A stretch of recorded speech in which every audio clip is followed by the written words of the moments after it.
Hello there. What's up, guys? Today we are going to be doing a top 10 of my favorite Stephen King books. I have a decent collection of Stephen King novels from here on up. I know it's a little messy, but whatever. Finding the top 10 books was a little bit harder than I thought it would be. I've been reading Stephen King for quite some time, and just narrowing it down was a task. So let's get straight into it.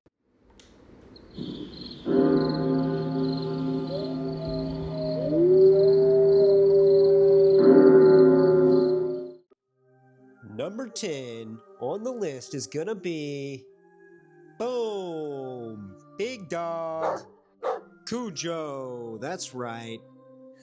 This is one of the first maybe 5 Stephen King books I read in my life. As I've read it, I've probably read it like 4 times now. Each time I read it, I like it more and more. Essentially, we all know the story of Cujo. It's about a dog who becomes rabid and just starts killing. But really, there is definitely a lot more to it than that. Some of the things that I really like, for instance, is how it starts out. I think the first opening line is "Once upon a time," which is kind of cool. And it describes Cujo as more than a dog, almost like a monster. At one point, it even insinuates that the dog is like a monster in this little kid's closet.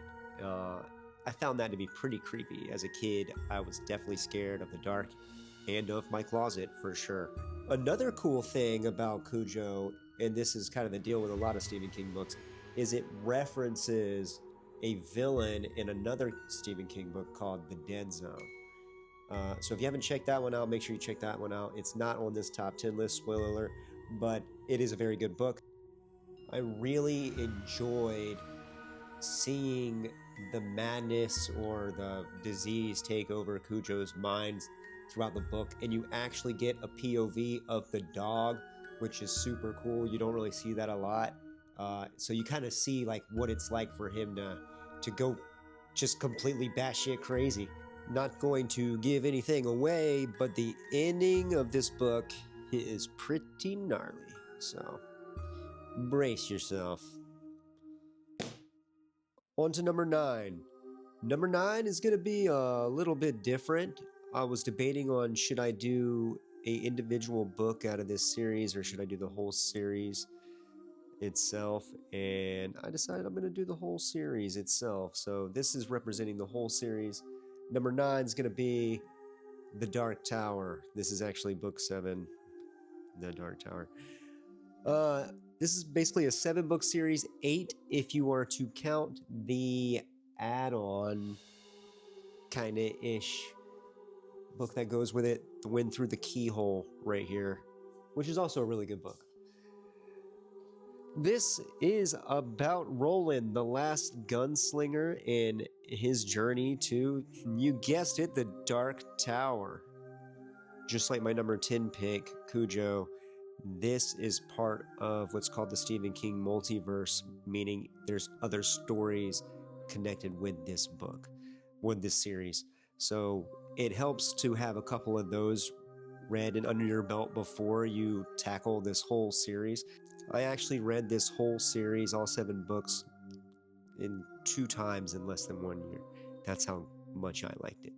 It's got kind of like a Western feel to it, which I actually didn't think I would like, but I ended up liking. And something cool that I liked about it, Stephen King himself is actually in the book. He wrote himself in the book. So yeah, you'd have to read it to really find out exactly why or what I'm talking about. But yeah, I actually liked the ending. Some people don't like the ending. I thought it was pretty cool. But yeah, number 9 is The Dark Tower. Number 8, it's gonna be Misery. Okay, Misery. Obviously, there is a good movie that goes along with this. A lot of Stephen King movie adaptations are, you know. This one's really good. If you haven't seen it and you're watching this, yeah, definitely go check that one out. The thing about Misery is it's pretty brutal. It's way more messed up than the movie. And the movie's pretty messed up, but yeah, the book's got some scenes in it that are just.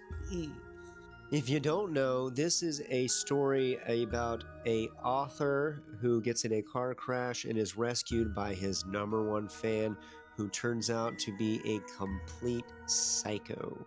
I mean, this woman is twisted. As she's slowly helping him back to health somewhat, he is obviously held captive due to his injuries, and he's really beginning to see just how crazy she is. Until by the end, yeah, she's completely lost it. This book is awesome. Even if you've watched the movie and never read the book and you think, oh, I've already seen the movie, the book's probably the same. Nah, check out the book, okay? All right, that's number 8. Moving on to number 7. This one actually might piss some people off. A lot of people consider this one to be at their bottom of their Stephen King list, but quite frankly, they can just suck it. This one is the Tommyknockers, baby. Yeah, this one was kind of maybe like this second or third Stephen King novel I ever read. Maybe that's why I like it so much. Aliens. Aliens, people. That's what it's about. Kind of. It's like a Invasion of the Body Snatchers kind of aliens, but not your typical way. It's a Stephen King way. Essentially, without giving it away, it's about a woman who stumbles literally upon a ship in the earth in the woods of Maine, and from there it just goes off. I agree, yeah, he does kind of get a little crazy and goes off the rails with some stuff in this book, but nonetheless, I enjoyed it. Also, I have the hardcover UK edition, which looks like this. Yeah. Random, but cool. Number 6 is gonna be Salem's Lot. Vampires, baby!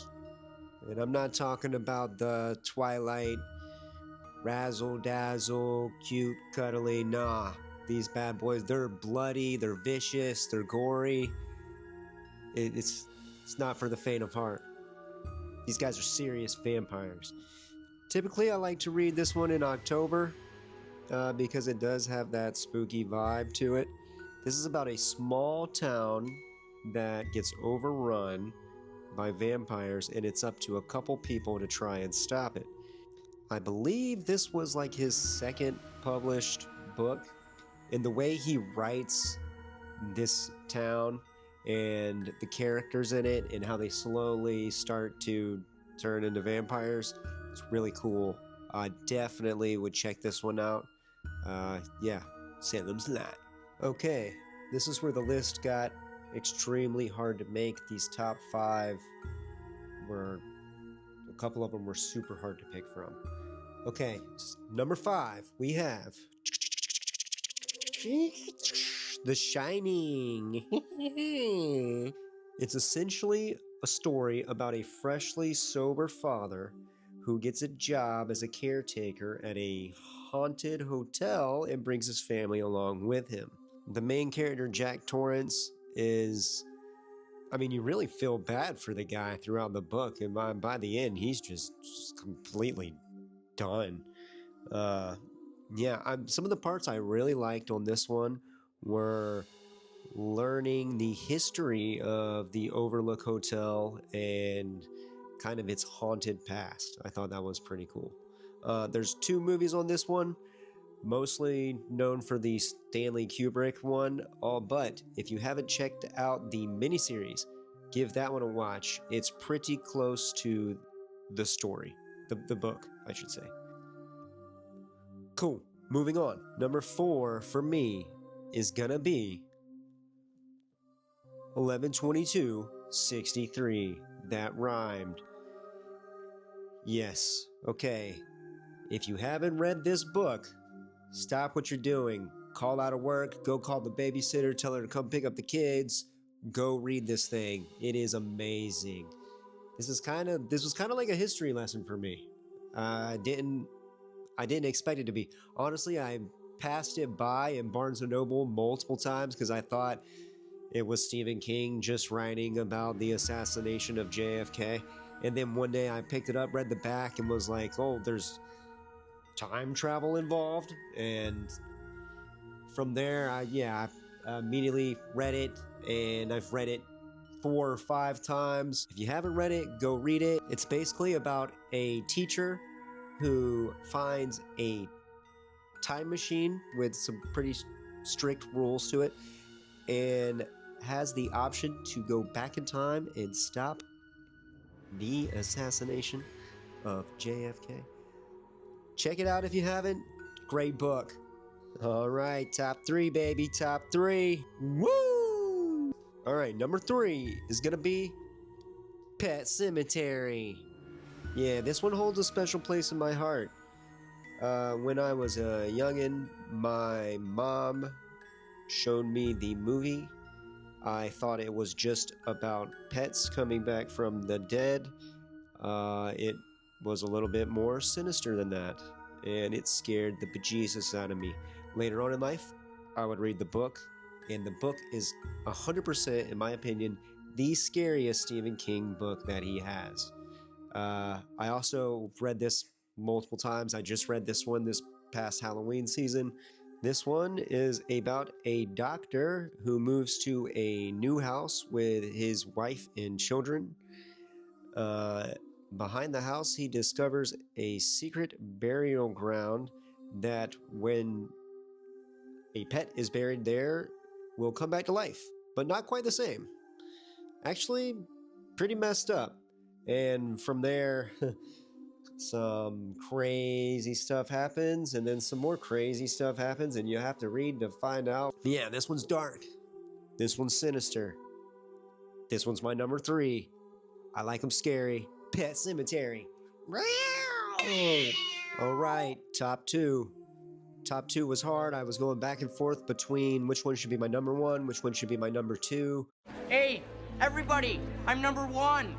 Yes. Hello, I'm number 2.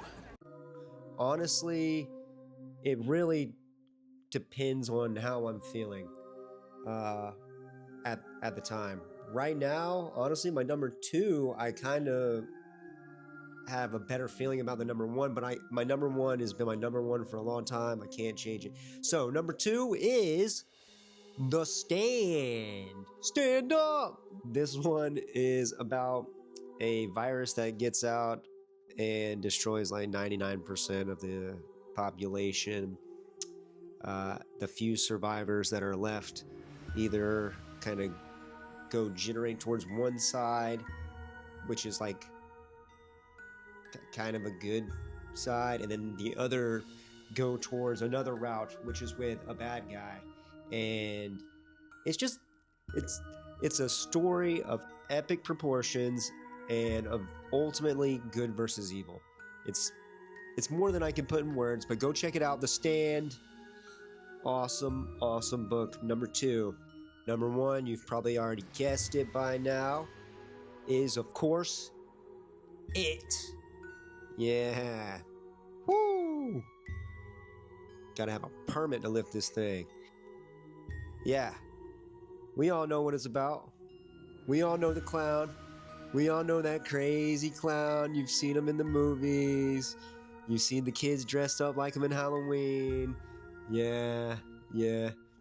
This one's cool. This one is the first ever Stephen King book I ever read.